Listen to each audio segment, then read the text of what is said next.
Hello' guys, অসমৰ সোৱাদ চেনেলটোত পুনৰবাৰ বাবে আপোনালোকক স্বাগতম জনাইছোঁ। যদিও আজি আমি এটা নতুন ভিডিঅ' লৈ আহিছোঁ। সেইটো ভিডিঅ'ত মানে শামুক কেনেদৰে বনোৱা হয় তাৰ ওপৰত আমি অলপ দেখাইছোঁ। থলুৱা পদ্ধতিত কেনেদৰে আপুনি শামুক বনাব পাৰিব।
তো এতিয়া আপুনি এইখিনি বস্তু ৰেডি কৰি ল'লে, ঠিক আছে। এইটো হৈছে শামুকটো, মানে আপুনি যিটো মেইন বস্তু আমাৰ যোনটো সেইটো এইখিনি আলু পিঁয়াজ খিনি। তো এইটো মছলা দেখিছো, ইয়াত মছলাটো কি কি মিলাইছে? এইটো কিহৰ হ'ব? এইটো জিৰা আছে, এইটো জিৰা আছে, এইটো জালুক, এইটো এনেকে জলকীয়া চলকীয়া গৰম মছলা নাই মিক্স আছে। আচ্ছা, এইটো গৰম মছলা, ইয়াত আছে আদা নহৰু। এইটো নহৰু, এইটো আদা চাগে। এইটো আদা, এইটো নহৰু, এইটো পিঁয়াজ, এইটো পিঁয়াজ, এইটো আলু।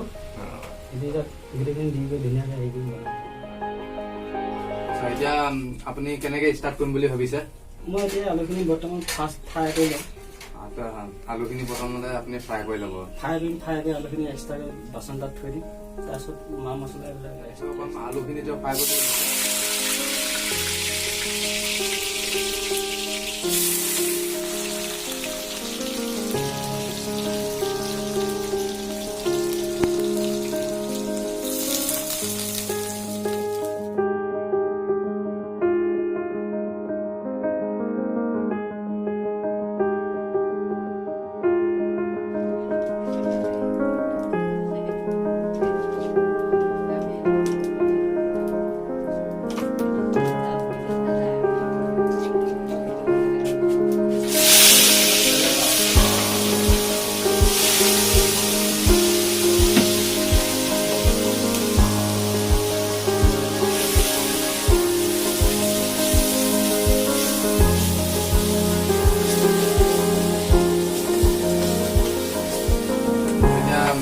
পিঁয়াজ দিলে, পিঁয়াজ দিছোঁ, তাৰপিছত এতিয়া হালধি দিছে, আদা নহৰু দিছোঁ, আদা নহৰু দিলে, হয়, এতিয়া হালধি।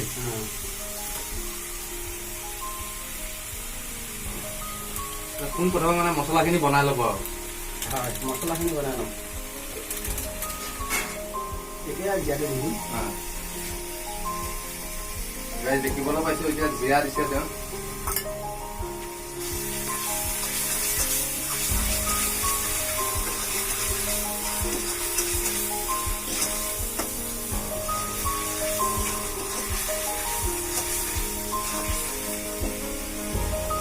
জালুক দিম, এতিয়া জালুক দিব।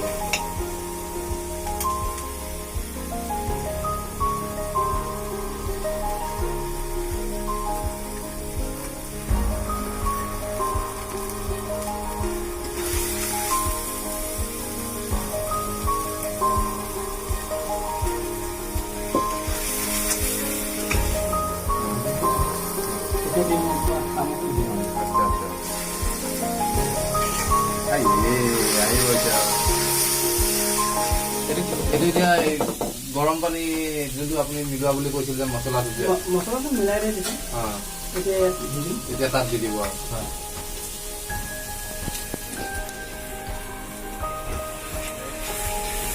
কালাৰটো কিন্তু ধুনীয়া হৈ আহিব এতিয়া লাহে লাহে সুন্দৰ কালাৰ এটা হৈ আহিব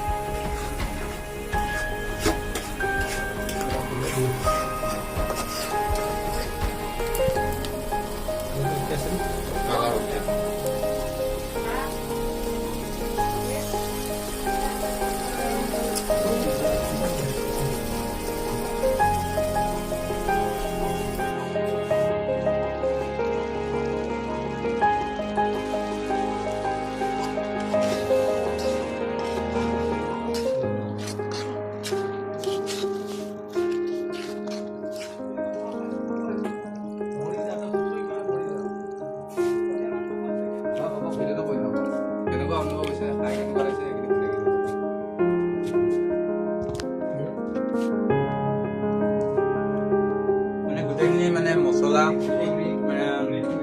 নিমখ চিমখ আৰু যিটো হ'ব লাগে সেইখিনি মজা হৈছে টেষ্টটো কেনেকুৱা হৈছে মজা হৈছে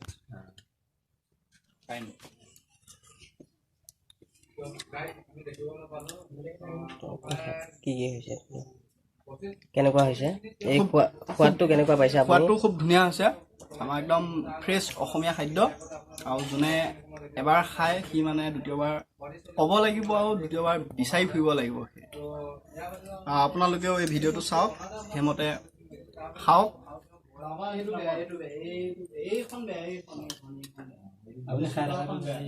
পইচা আপুনি টেষ্টটো কেনেকুৱা পাইছে অলপ বুজাই কওক চবকে ৰাইজক বুজাবৰ কাৰণে মানে এইটোৱে ৰাইজে আৰু বুজাবনো কি আৰু ইয়াৰ ওপৰতে আমি যিটো বনাইছোঁ তাৰ ওপৰতহে ৰাইজে হেৰি হ'ব কাৰণ ৰাইজেতো খাই পোৱা নাই আমিহে খাইছোঁ গতিকে মানে বস্তুটো এনেকুৱা এটা টেষ্ট উঠিছে যিটো টেষ্ট নেকি মই এতিয়া ৰাইজক কৈ দিলেওনো কি বুজি পাব তাত মানে মই ইমান এটা সুন্দৰ পাইছোঁ যিটো নেকি খাই মই নিজকে উপলব্ধি হৈছে যেন মই নিজে বনাব পৰা নাই এই বস্তুটো কিন্তু আজি আমাৰ মনীন্দ্ৰ নাথে বনাই যিটো আমাক খোৱালে তেওঁকো মই নিজে ধন্যবাদ দিছোঁ আৰু ৰাইজকো মই মানে ধন্যবাদ এইটো কাৰণে যাচিছোঁ তেখেতসকলেও ইয়াৰ পৰা আমি জানো যে এই বস্তুটোৱে আমি ডক্টৰৰ পৰা